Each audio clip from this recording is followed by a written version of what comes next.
guys, George Pedara's here from Blues Rock Review here in Camden, London, waiting to watch Sayce perform at the Dingwalls over there, part of his European tour promoting his new album Steamroller. Had the privilege of interviewing him before, check it out. Yeah, I love Gibson. Okay. What guitars did you start out with?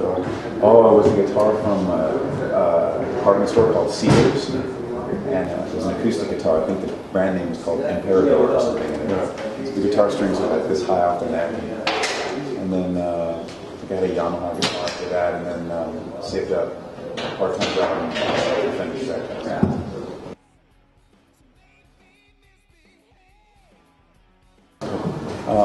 I mean, it's such a massive impact on my life. So it's beyond just anything I could explain about, like, career-wise. I think it was more how it shaped me as a person and as an artist. His playing. I mean, I'm having a hard time finding words to talk about it because he's beyond anything I could put into words. And a lot of people say, "Oh, this guy's a genius player." Like Jeff was on a whole other level. He was truly with the greats of the greats of all time. It's very, very special. I don't know if you ever saw him live. Unfortunately, no. Yeah, he was very, very special.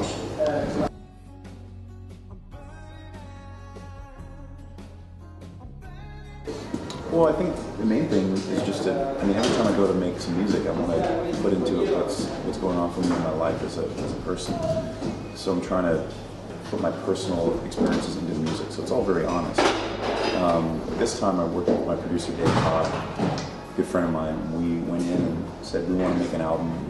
Let's just shut off everything we don't care about. We're just going to make a super honest album that captures the fire and the love and the passion of everything that we both love about music. And so that was the intention for the album, regardless of any kind of box that people want to fit music in. I'm not a big fan of saying it has to be one kind of music. I mean, that to me is not what art is about. It should be free, and it can bring us all together as opposed to saying, oh, this is metal, or this is blues, or this is jazz, or this is not this, or we should all be kind of like swimming alongside together. And too many genres around these days. Well, I mean, we're just people that are very militant about it. You know, somebody referred to it as the blues Taliban a little while ago. I think that was very interesting because what's the point in that? You know, the blues is in everything. Yeah. So why would you shoot something down because it's a little bit different? You know?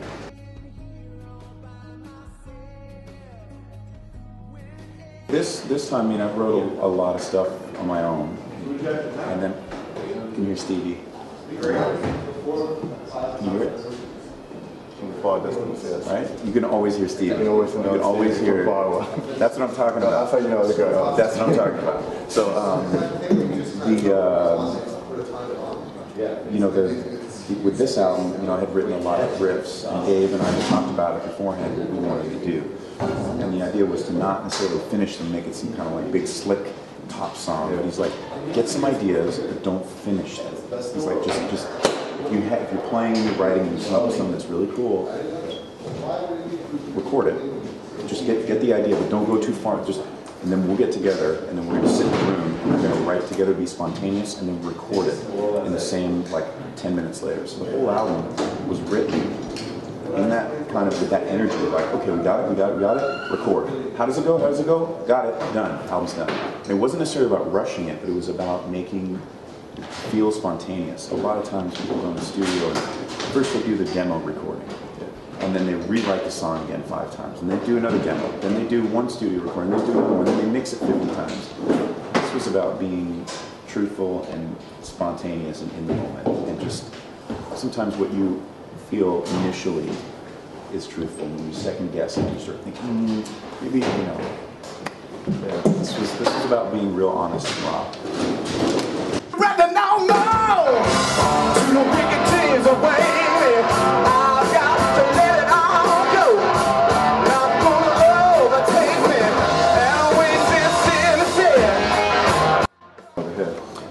Oh, you know, I mean, I think it's just, I think crowds are great there, crowds are great here, you know, I think it's different. One thing I do notice in the UK and in Europe is that audiences have fantastic time.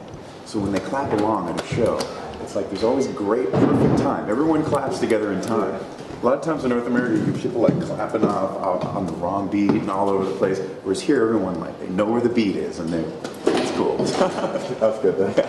Got rhythm. Yeah, good rhythm.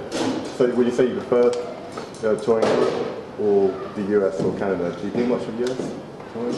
You know, I have done a lot in the past. The current time we're really focusing on the European market and the UK market. Because I think the audiences are a little bit more open-minded. I think that they are, I think that they listen to music in a different way. I mean, I love playing in North America as well, and I think later this year we're going to be doing a lot more of it. But, you know, it's always excited me coming over, even with Jeff Healey, I was noticed, and Melissa Etheridge used to come over here, I would notice that the crowds were very, they just listen in a different way. It's not better, or it's just different, and I like it.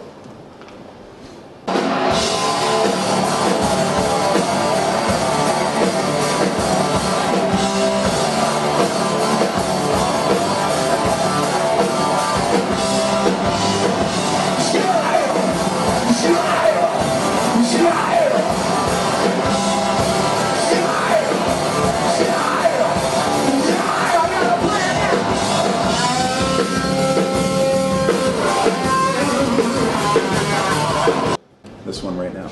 Are you excited about tonight? Yeah, for sure. Today. Yeah. Every day. You take it day by day then? Yeah, every day is important. Every day is super important. Every opportunity I get to make music. You know, right now, this moment, you and me talking about music is super important. So. Good. You know, I've always wanted to meet Eric Clapton, you know, because he was the one that I always heard in the house as a kid, and he was sort of the high water mark. I've always felt that he was the finest because he made the guitar sing in a way that nobody else ever has that I hear.